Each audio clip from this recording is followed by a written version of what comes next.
પ્રધાનમંત્રી નરેન્દ્ર મોદી આજથી ગુજરાતના પ્રવાસે છે। આજે સાંજે જામનગર આવશે પ્રધાનમંત્રી મોદી। રોડ શો બાદ જામનગરમાં જ રાત્રિ રોકાણ કરશે। આવતીકાલે સવારે સોમનાથ દાદાના દર્શન કરશે। સોમનાથમાં ભગવાનની પૂજા અર્ચના કરશે પીએમ મોદી। પ્રધાનમંત્રીના સ્વાગત માટે જામનગરમાં ભવ્ય લાઇટિંગ કરવામાં આવ્યું છે। આજે સાંજે જામનગર આવવાના છે પ્રધાનમંત્રી મોદી અને 2 દિવસનો તેમનો ગુજરાત પ્રવાસ છે। 11 तारीख को मैं गुजरात के सोमनाथ में रहूंगा। वहां सोमनाथ मंदिर के पुनर्निर्माण के 75 वर्षों का उत्सव मनाया जाएगा। तो प्रधानमंत्री मोदी आज जामनगરની મુલાકાતે આવશે। પીએમ મોદીને આવકારવા જામનગરમાં તૈયારીઓ થઈ ગઈ છે। જામનગર એરફોર્સ ખાતે પીએમ મોદીનું આગમન થશે। એરફોર્સથી સીધા લાલ બંગલા સર્કલ ખાતે આવી પહોંચશે પ્રધાનમંત્રી। લાલ બંગલા સર્કલ ખાતે ભવ્ય અભિવાદન સમારોહ આજે યોજાવાનો છે। ત્યારે આજે સ્થળના દ્રશ્યો જે આપ જોઈ રહ્યા છો, લાલ બંગલા સર્કલ ખાતે જે અભિવાદન સમારોહ યોજાવાનો છે અને ત્યાં તૈયારીઓ થઈ ચૂકી છે। ત્યારે જામનગર જે એરપોર્ટ છે ત્યાંથી સીધા જ પ્રધાનમંત્રી અહીં આવશે।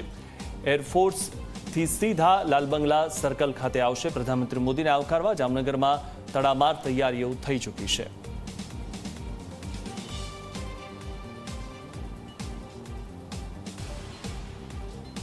તો આ વિશે વધુ માહિતી મેળવી અમારા સંવાદદાતા અર્પણ કાયદાવાલા પાસેથી। અર્પણ, જે રીતે આજે પ્રધાનમંત્રી જામનગર આવવાના છે, 2 દિવસનો તેમનો ગુજરાતનો પ્રવાસ છે, હવે થોડાક જ કલાકો બાકી રહ્યા છે, કેવી તૈયારીઓ થયેલી છે અને કેવી વ્યવસ્થા છે ત્યાં?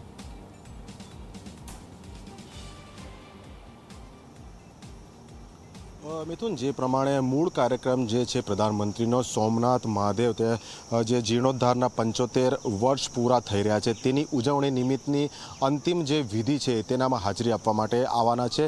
એટલે તે ગુજરાત આવે તે પહેલાં આજે જામનગરમાં તેઓ પહોંચશે। લગભગ રાતના 8:45 વાગે પહોંચવાના છે અને એરફોર્સ સ્ટેશન એટલે કે જામનગર એરપોર્ટથી સીધા અહીંયા લાલ બંગલો અને જામનગર મ્યુનિસિપલ કોર્પોરેશન નજીકનો આખો આ જે વિસ્તાર છે ત્યાં તેમનું જાહેર અભિવાદન કાર્યક્રમ યોજવામાં આવનાર છે। એટલે તે માટેની તમામ તૈયારીઓ છે તે પૂર્ણ થઈ ચૂકી છે। કેમેરા પર્સન મુકેશને કહીશ અહીંના દ્રશ્યો બતાવે।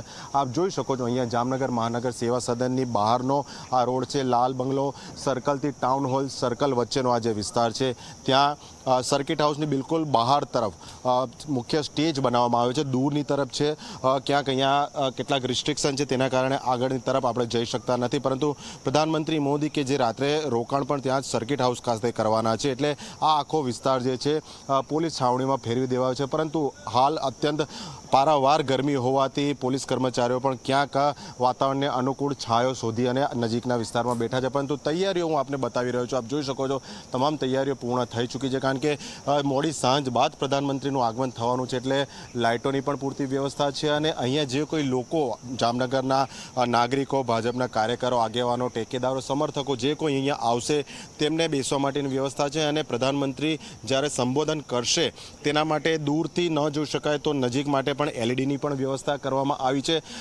મળતી માહિતી મુજબ કેટલાક મહાનુભાવો છે તે પ્રધાનમંત્રીની અંગત મુલાકાત પણ મોડી રાત્રે સર્કિટ હાઉસ ખાતે લઈ શકે છે તેવી હાલ સૂત્રો પાસેથી માહિતી મળી રહી છે।